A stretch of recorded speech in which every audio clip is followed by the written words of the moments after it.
अस्सलाम वालेकुम व्यूअर्स, मैं हूं अफशान सिद्दीकी हंगर्स कुज़ीन की जानिब से और आज आपके लिए लेकर आई हूं बहुत ही ज़बरदस्त रेसिपी मज़ेदार नरम पूरियों की। इनको हम छोलों के साथ भी ट्राई करेंगे और हम हलवे के साथ भी। हलवे की रेसिपी मैं आपको पहले दे चुकी हूं और छोलों की मैं इसके बाद दूंगी। आज हम सिर्फ पूरी बनाना सीखेंगे। तो व्यूअर्स, नरम मज़ेदार पूरियाँ बनाने के लिए मैं यहाँ पर मैदा ले रही हूँ और मैदा मैं यहाँ पर 2 कप लेके उसे अच्छे से छान लूंगी। तो व्यूअर्स, ये देखिए यहाँ पर 2 कप मैदा लेकर इसे हमने छान लिया है। इसमें बहुत ज़्यादा चीज़ें ऐड नहीं करनी है। बस ये देखिए, ये 1 टीस्पून नमक है। नमक इसमें ऐड करेंगे, नमक को अच्छे से मिला लेंगे और इसके बाद हम इसको रेगुलर जो नॉर्मल हमारा पानी होता है उससे हम इसे गूंदेंगे। गरम ठंडा कोई खास ऐसा लेने की जरूरत नहीं है, बिल्कुल नॉर्मल पानी जो है टेम्परेचर का, रूम टेम्परेचर का पानी, उससे हम इसे गूंद रहे हैं। पानी आप इसके अंदर मुनासिब तरीके से डालते जाइए और इसका एक अच्छा सा डो तैयार कर लीजिए। अगर आप चाहें तो इसे मशीन में डालकर गूंद लीजिए।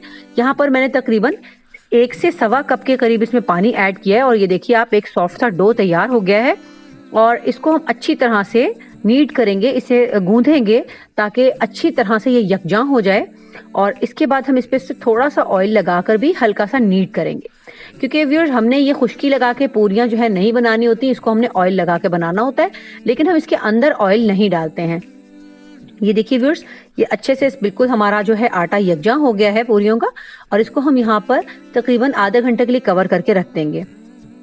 तो चलिए व्यूअर्स, इसको कवर करके रख दिया है मैंने। यहाँ पर व्यूअर्स आधा घंटा हो चुका है और यहाँ पर आप देख सकते हैं कि हमारा आटा जो है वो रेडी है पूरियां बनाने के लिए। अब हमें सरफेस पे थोड़ा सा ऑयल डालना है।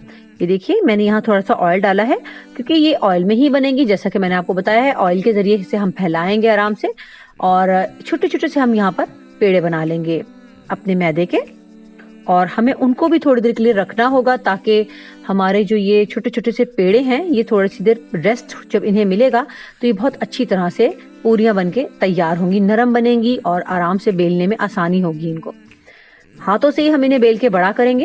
ये देखिए मैंने ये पेड़े बना लिए हैं और पेड़ों को भी मैं यहाँ तकरीबन 15 मिनट के लिए रख रही हूँ।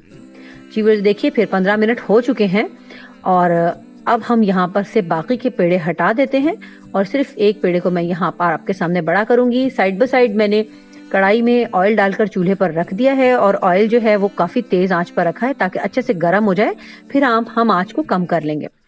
व्यूअर्स, ये देखिए यहाँ पर मैंने फिर दोबारा थोड़ा सा ऑयल डाला है। जी, मैंने फिर दोबारा थोड़ा सा ऑयल डाला है और यहाँ पर हम इसको पेड़े को बड़ा करेंगे और गरम गरम तेल के अंदर इसे डाल देंगे। इसकी ये ट्रिक आपने बिल्कुल नहीं भूलनी कि ऑयल हमारा अच्छा तेज गरम होना चाहिए ताकि जब इसमें पूरी डालें तो वो एकदम से फूल जाए। और इसको आपने बहुत ज्यादा चम्मच नहीं चलाने हैं, बस एकदम से थोड़ा सा चम्मच के जरिए से घुमाना है और फिर इसे पलट देना है। 30 सेकंड एक साइड पर और 30 सेकंड दूसरी साइड पर। अगर आप इसमें कोई कलर मतलब चाहते हैं, आप देखिए पूरी कितनी अच्छी सी फूल कर तैयार होगी व्यूअर्स। अगर आप चाहते हैं कि इसके ऊपर शेड आ जाए तो थोड़ा सा इसे और सेक सकते हैं। तो लेकिन मैं इसे यहाँ पर बिल्कुल ऐसे ही रेडी करने वाली हूँ। इसी तरह से मैं सारी पूरियां बनाकर रेडी कर लूंगी। तो व्यूअर्स, आपको हलवे की रेसिपी तो मैं पहले ही दे चुकी हूँ, अगर आप चाहें तो हलवा पूरी बनाकर खाइए। और अगर आपको मैं इंशाल्लाह इसके बाद जो नेक्स्ट रेसिपी है वो मैं आपको मजेदार से छोलों की रेसिपी देने वाली हूँ जो आप इसी पूरी के साथ खाएंगे। तो इसलिए आपको पूरी बनानी तो आनी चाहिए। मेरे चैनल के साथ कनेक्टेड रहिएगा। देखिए मैं सारी पूरियां मजेदार सी बनाकर रेडी कर रही हूँ। तो इंशाल्लाह मुझे यकीन है कि आपको मेरी रेसिपीज अच्छी लगती हैं और लगती रहेंगी। तो चलिए इन्हें ट्राई करते रहिए और दुआ में याद रखिएगा। मेरे चैनल को सब्सक्राइब कीजिएगा, वीडियोस को लाइक कीजिएगा, शेयर कीजिएगा। जल्द ही छोलों की रेसिपी के साथ आपसे मिलूंगी।